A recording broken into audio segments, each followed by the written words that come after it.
Yeah, good morning.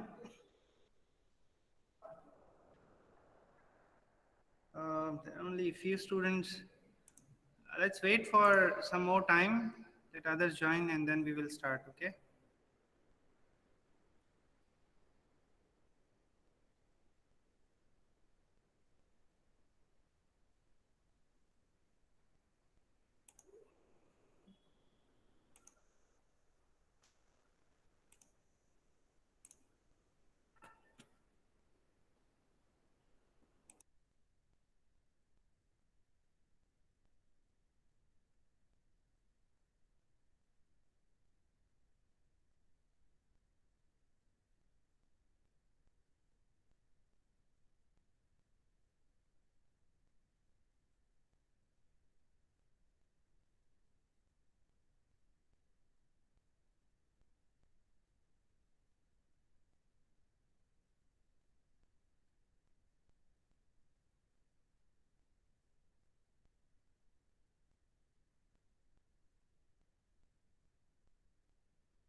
Yeah, so once again, good morning. Uh, in my previous session, we have almost completed mobile IP chapter, but we have one topic left in that, right? And I've told you that I will cover up in next session. So let's get started with that. The topic name is encapsulation. If you remember encapsulation, meaning of encapsulation is to make packet inside one other packet. Okay, so in general, you have two packet, inner packet and there is one outer packet.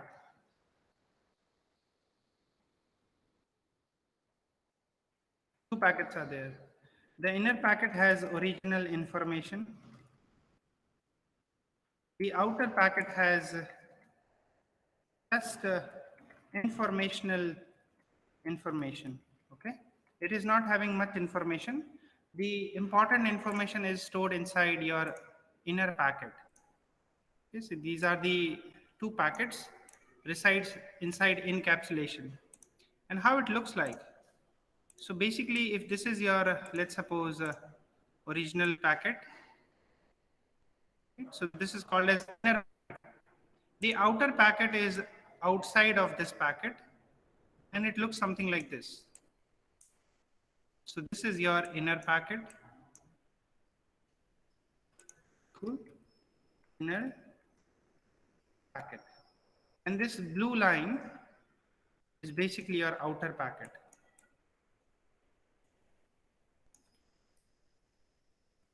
Okay.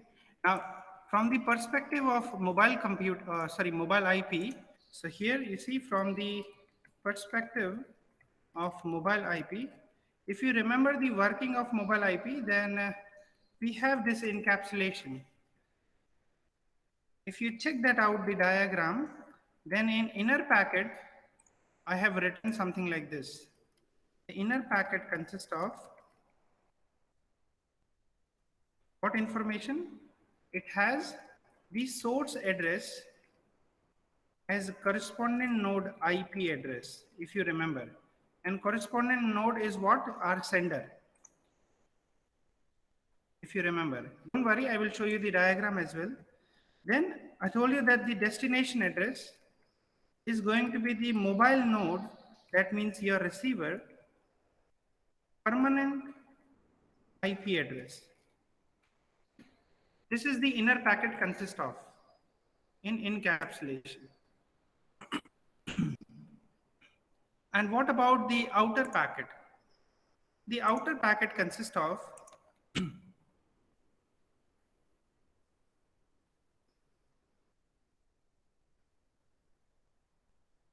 has source address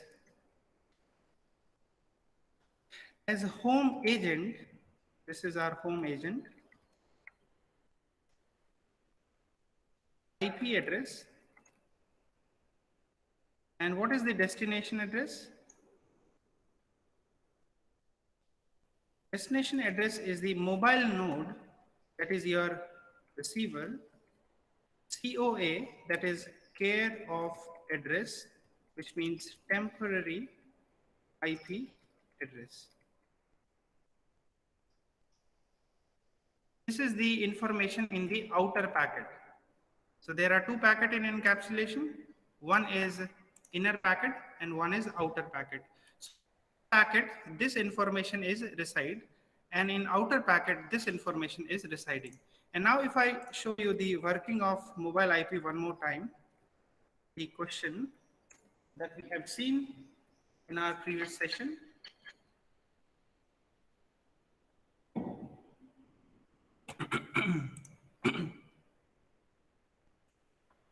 Check out this diagram, if you remember.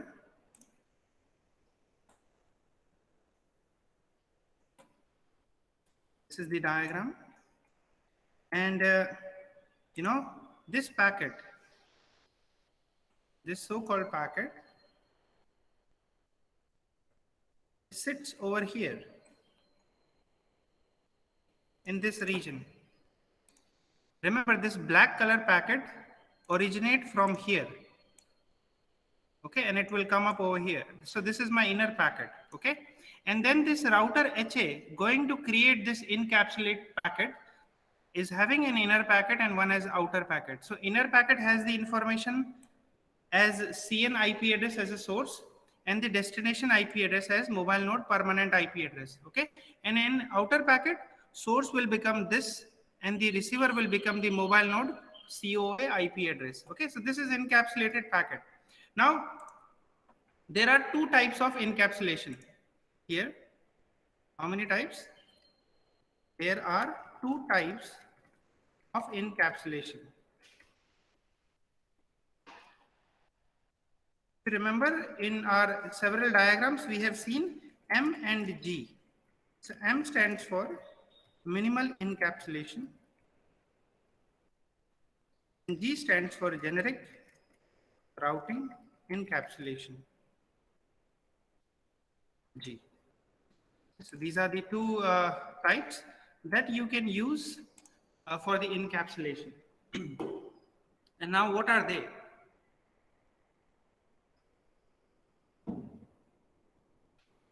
Now it's a bit critical where I cannot explain you that how they look like and why they look like this, but a strategy to remember this diagram is to remember only minimal encapsulation.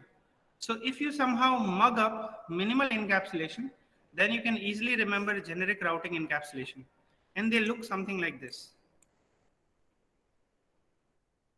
Well, for that, I have a reference somewhere here, because it gave me a very precise a diagram instead of taking it from internet. It gives me a very straightforward diagram.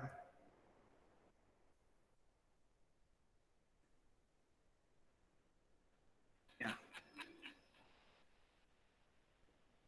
This is your book, but if you want to refer, you can refer. It's a very lengthy book, and eventually you will not like it. But there we go. So this is basically your minimal encapsulation, and this is the packet. I'm gonna take this packet and I'm gonna put it over here. This is your minimal encapsulation. The idea is that if you remember this, then you can remember generic routing encapsulation. Generally, this question comes up in 8 marks. So you have a better chance to grab complete 8 marks. Not 8, but at least you can grab 6 marks if you remember completely the diagram. Now, what basically this is, right? So, to understand this diagram, you see that there are two packets inside this encapsulation. One is from here to here. This is one packet, okay? And from here to here, there is one more packet. And I can give a name here that this is your outer packet. And this is, I'm sorry, it should be red. And this is going to be your inner packet. Okay, as I said, in encapsulation there are two packets, just like this. Here, see two packets. So same thing I have created over here in minimum encapsulation.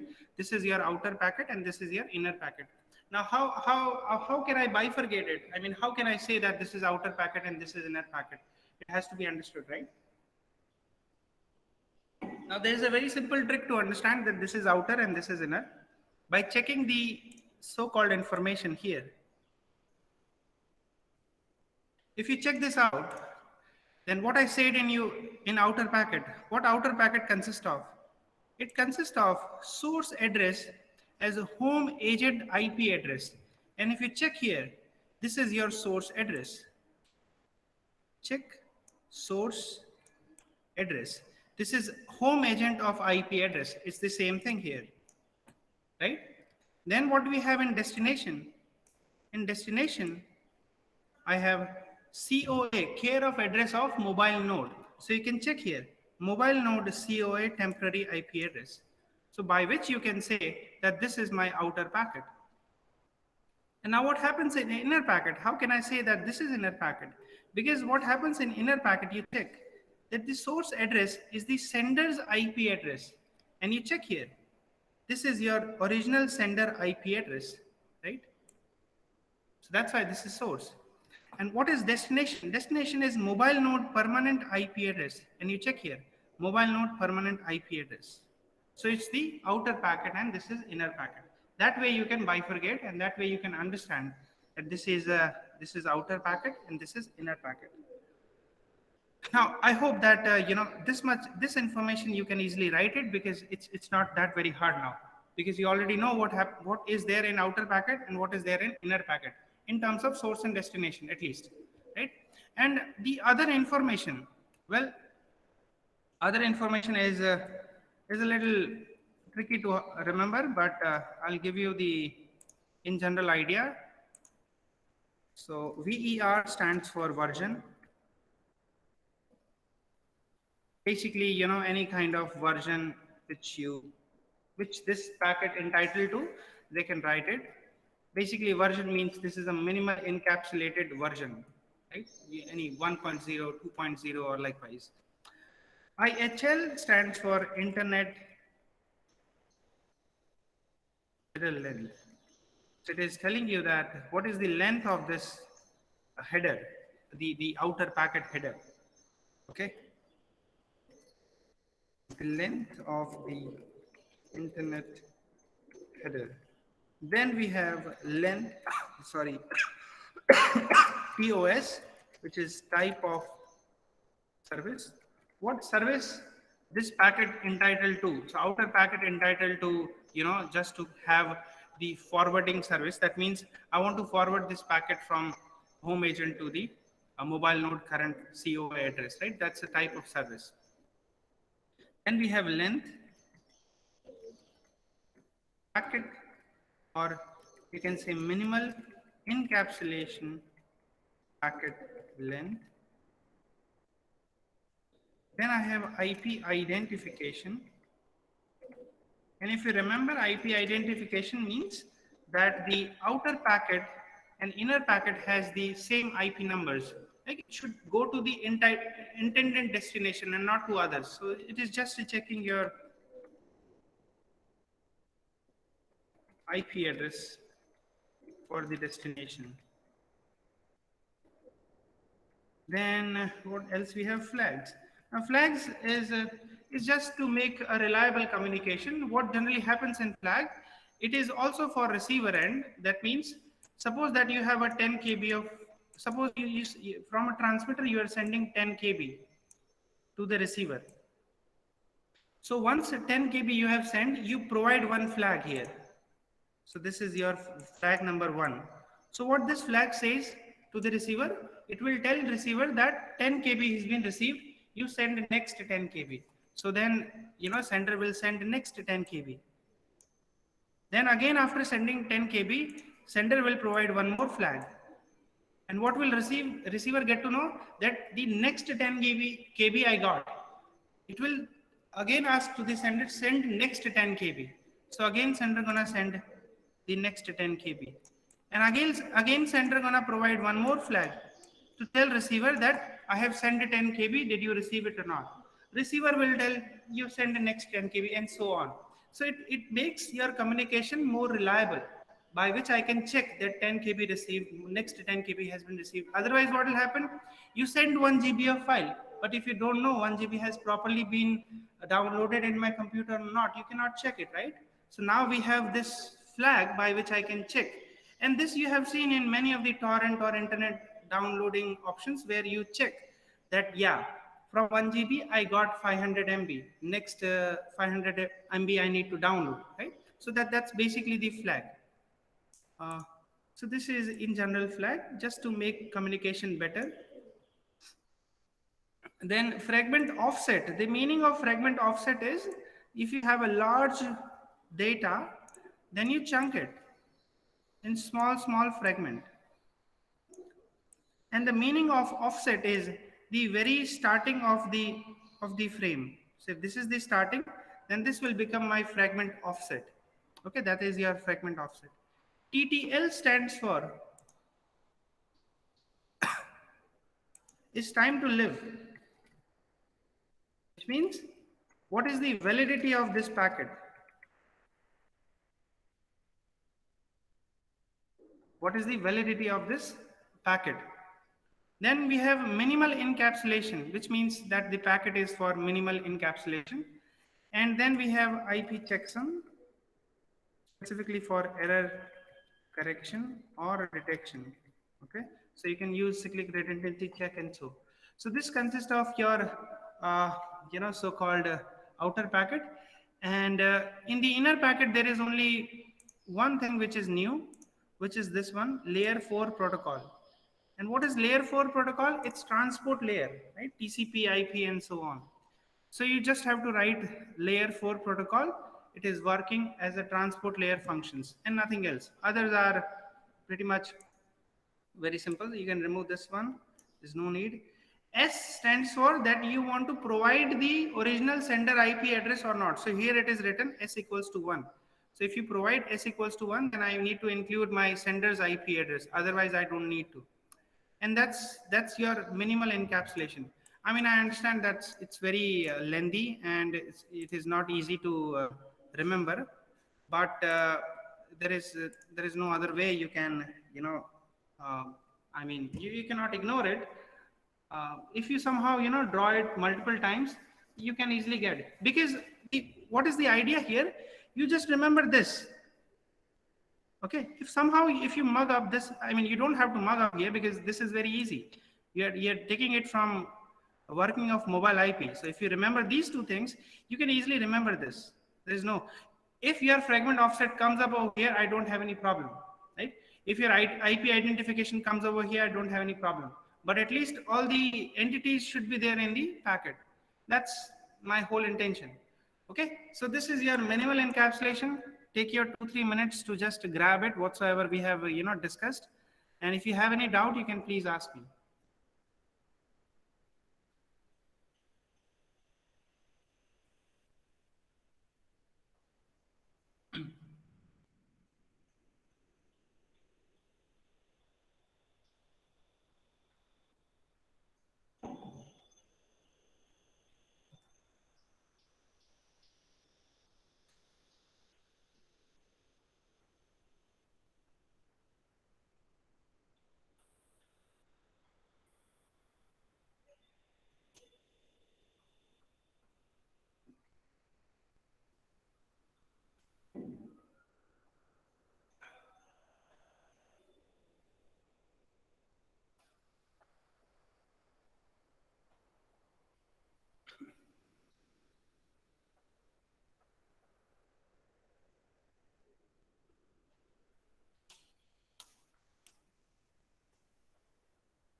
Yeah, so any doubt in it?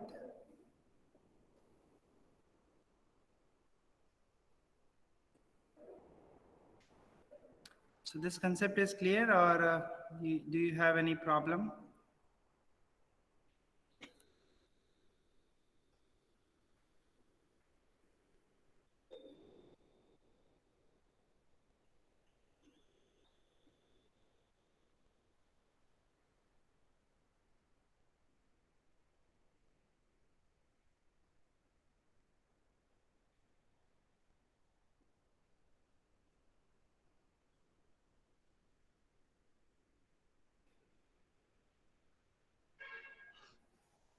Okay. So this is your minimal encapsulation. Uh,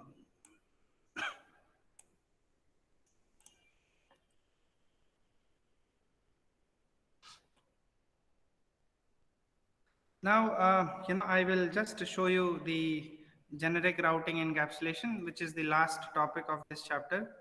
So, I will give you some time to just, just check that how it looks like. If you somehow find something from that, you can discuss it with me. So this is generic routing encapsulation, also known as GRE or only G.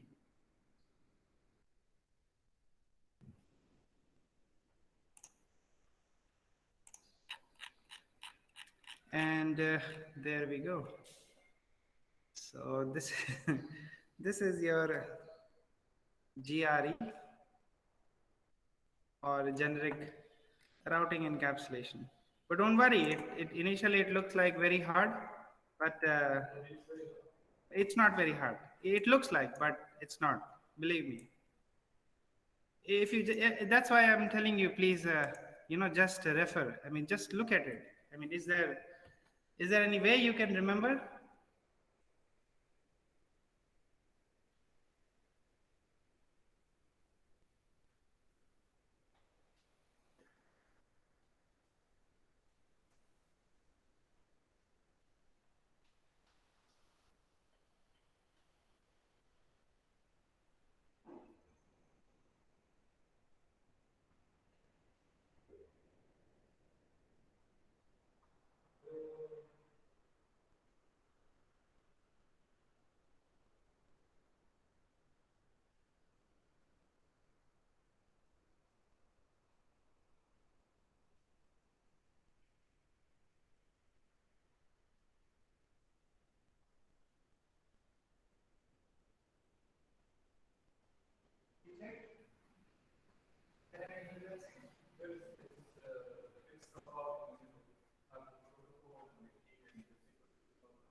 Yeah, that's the only thing. But I'll tell you how to resolve that as well.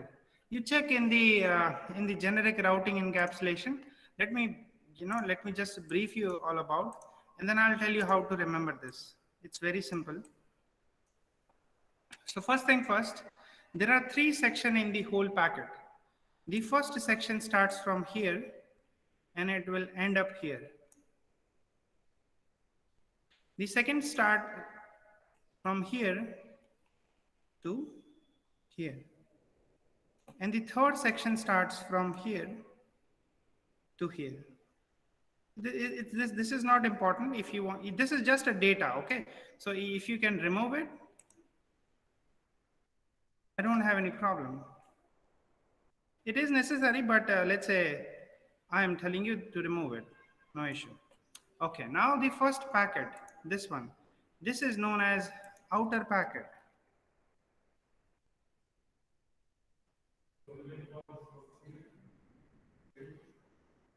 Now, I'll tell you. This is the last one. The third one is basically our inner packet, and this one is actually GRE packet. Now here is the thing. If you want to remember this whole packet, then you have to remember only this much. Minimal encapsulation. If you remember this whole thing, then you can easily remember this whole thing. And I'll tell you how. You check the relevancy in between these two packets. In minimal encapsulation, there is a version. You check here, there is a version. You check here, there is IHL. Here is also IHL. Here it is DSTOS, which is type of service. Here it is TOS. It is the same. That's why I told you it's very easy. So length, then IP identification, then TTL. Only one thing that differs here is this so-called minimal encapsulation. Instead here you have to write GRE, which means generic routing encapsulation, nothing else here. I mean, you can easily remember that, GRE.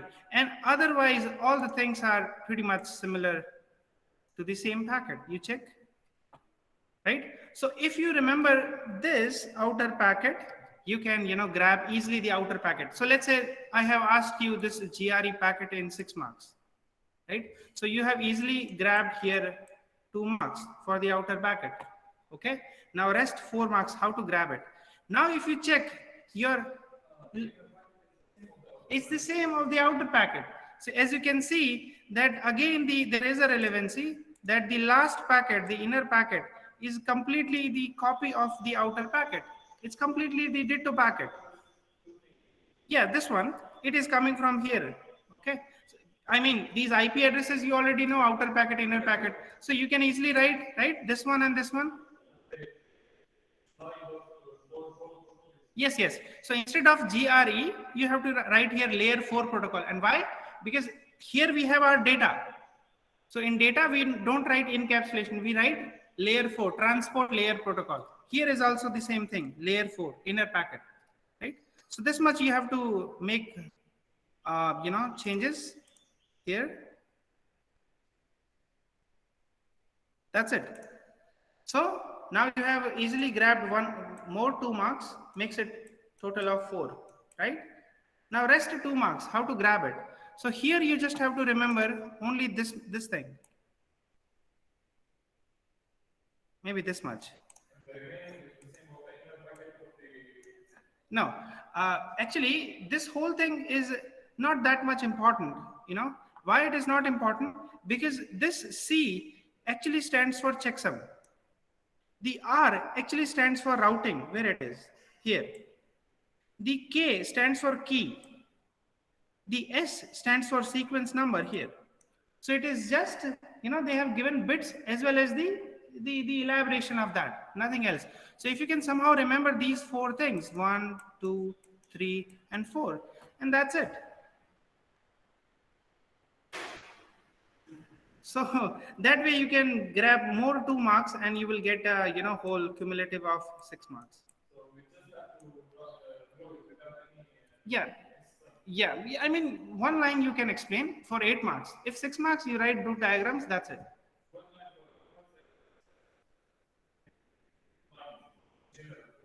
In general, you don't have to be very specific.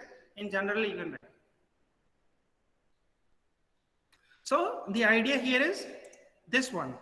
If this is somehow you grab it, somehow you mug it up, then you can easily, deal it with this packet. This is the only way you can remember this. Otherwise, it will be very hard to remember. Like if you go with the traditional way, this is the simple way I can suggest. Otherwise, it's very hard.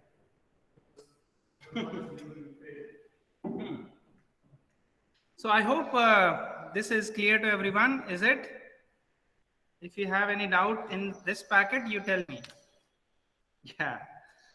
And this ends your the whole chapter, mobile IP. Yeah, it's finished. It's finished completely.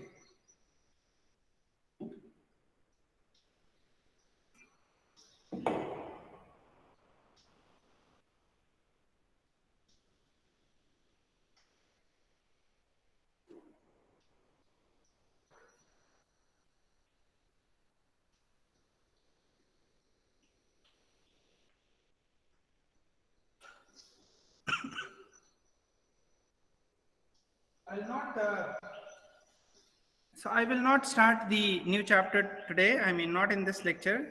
So what instead I can tell you. Did I? So for mid semester, can have some pretty much important questions. So what is the use of this? What is the use of this one, the encapsulation? Yeah, so here you check, this is your working of mobile IP. Actually, okay, what is happening here? That, this sender is sending a packet here to router HA, but router HA do not know the receiver, because receiver is not here in the home network. It is here in the foreign network. So what router HA do? He will form this encapsulated packet. Okay, this packet he will form outer and inner. So there are two types. One is minimal encapsulation and one is generic routing encapsulation. So I have told you that how minimal encapsulation packet looks like. It looks something like this. And how generic routing encapsulation looks like, this is I have shown you here in the diagram. The use is, as router HA do not know the current location of mobile node, he just send this encapsulated packet from here to the foreign network. Okay, are you getting, Yusuf?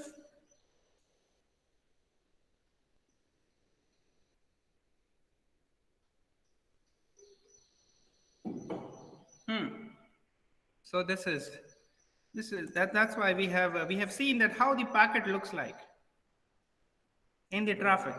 How we can specify which encapsulation? Yeah, here it is written. See, minimal encapsulation.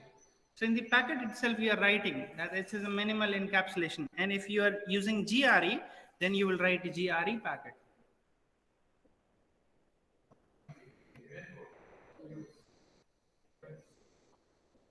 It depends on. I mean, like when the traffic is happening, when I'm sending open, so we send it as the generic routing encapsulation. It depends on the router lecture.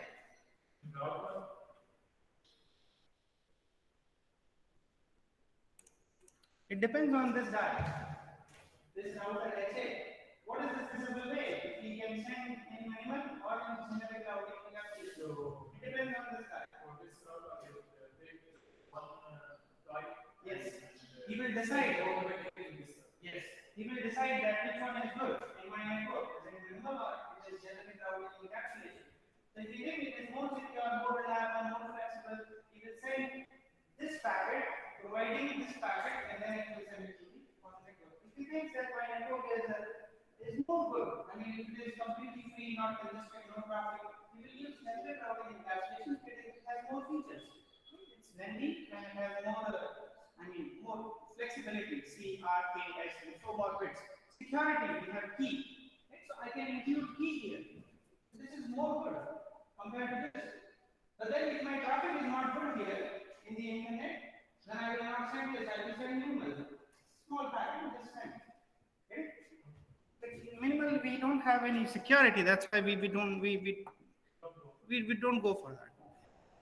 But generic routing encapsulation, it's big. It depends. Depends on the conditions, what is there in the network. All right. Now for chapter 1, there are 3 things. There are 3 questions, very, very, very important. One is mobile computing and its advantages and disadvantages. I already have told you, but just I am listed out the questions. Another one is mobile computing architecture. And the third question, last question, is wireless propagation mode. These are the very much important question from the chapter 1. Now, I'm damn sure. Sir, we need to draw a diagram for the mobile computing architecture. It has a, it can be asked from this, any of it. This mobile computing architecture is also known as 3-tier architecture. Okay. Yeah, wireless propagation mode, which means you have ground wave. Yeah, there is one more, mobile computing security.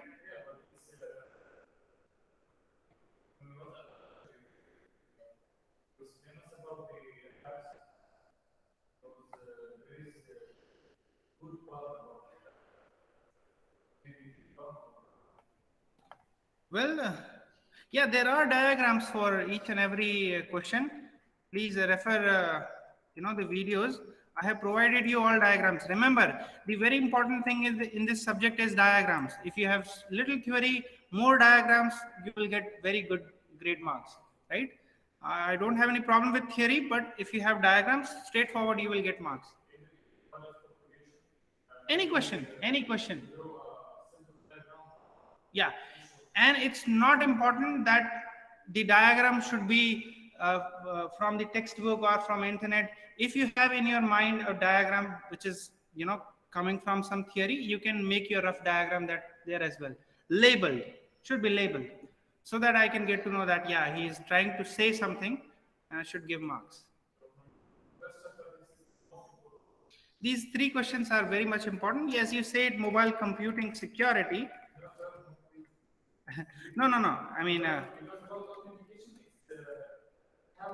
only two things I will propagate here: authentication and authorization.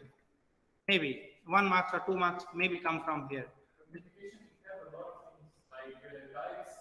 No, no, no. I have not asked. I have ignored those things. The knowledge factors and one-time password. There is. It will not come.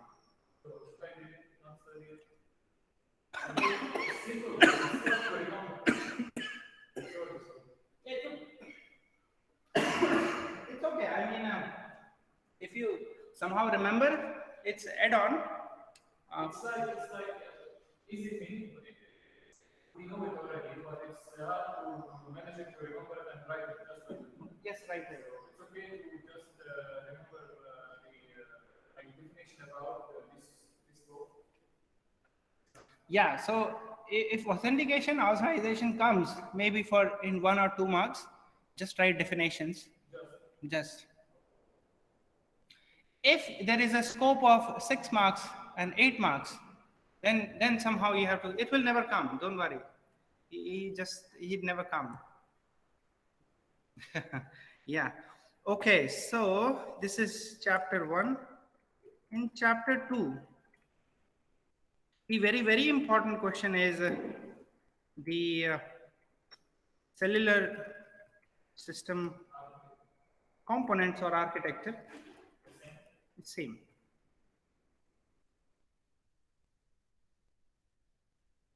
If you remember, in components we have discussed mobile station, base station, HLR, VLR, MSC, EIR, AUC, then gateways, right? All these things we have discussed, security mechanism or something like that. Then there is a large scope to make you understand what is cell, what is cluster, right? All such things. Yeah, 1 marks.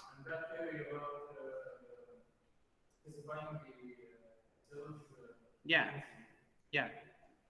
So I think that maybe yes, that is very important.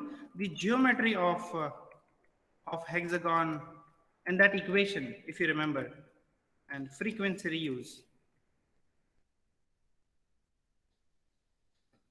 This may be asked in some somehow it is it will be asked, but not having simple question. It is asked in a tricky manner. I mean, fold it out. What is geometry of hexagon, and then explain the frequency reuse and so on. You just have to type all the things that I have given you in frequency reuse. Maybe they're going to ask you, what is the reason behind frequency reuse? Why we are using it? So, yeah, and I've told you that there is an electromagnetic spectrum, and I cannot allocate one frequency to one user. Yeah, so I need to reuse it multiple times. So that's another thing. And maybe this, if you remember, channel assignment strategy. Last question. There are three strategies. One is a fixed channel, dynamic channel, and handoff. There are three things. Yeah. Okay. So these are very, very important from chapter 2.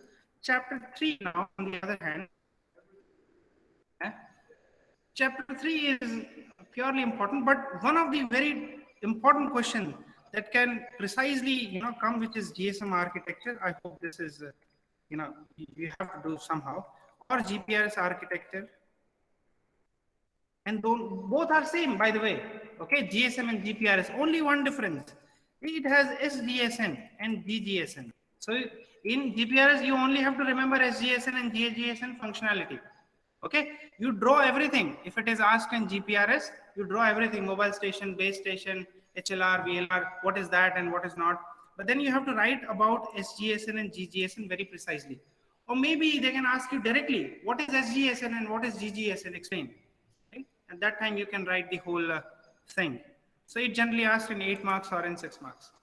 Okay, and apart from that, I don't think that, yeah, there is addresses.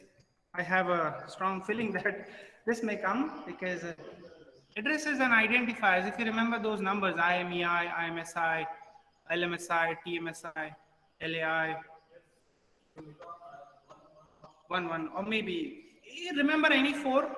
So there are 8 numbers. You remember any 4. You write it. Maybe it comes in 4 marks. 4 numbers. Any 4 number. So these are it. These are the basic, questions which can precisely come.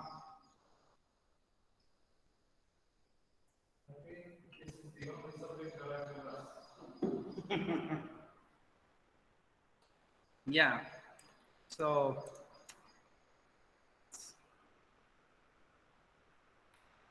and other things are I have ignored, I guess. Remember the full forms: GSM, GPRS. The first chapter has many full forms. If you see the history of wireless, it has many full forms. So remember that it has, yeah, full forms. They are very 1 marks they can ask. 1 marks they can ask you. The history.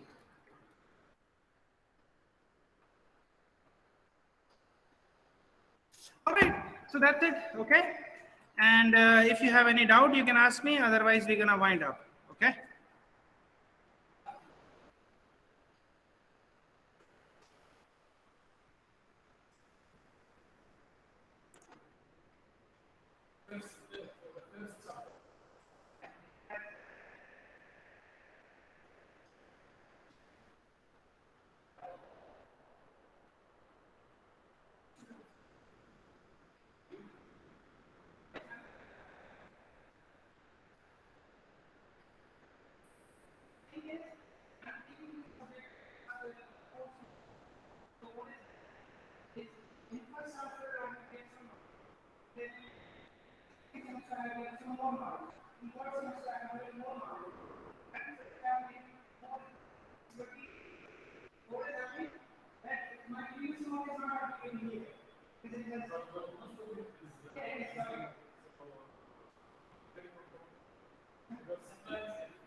Okay, so you can please give me your enrollments. Thank you, and I'll see you in the next session.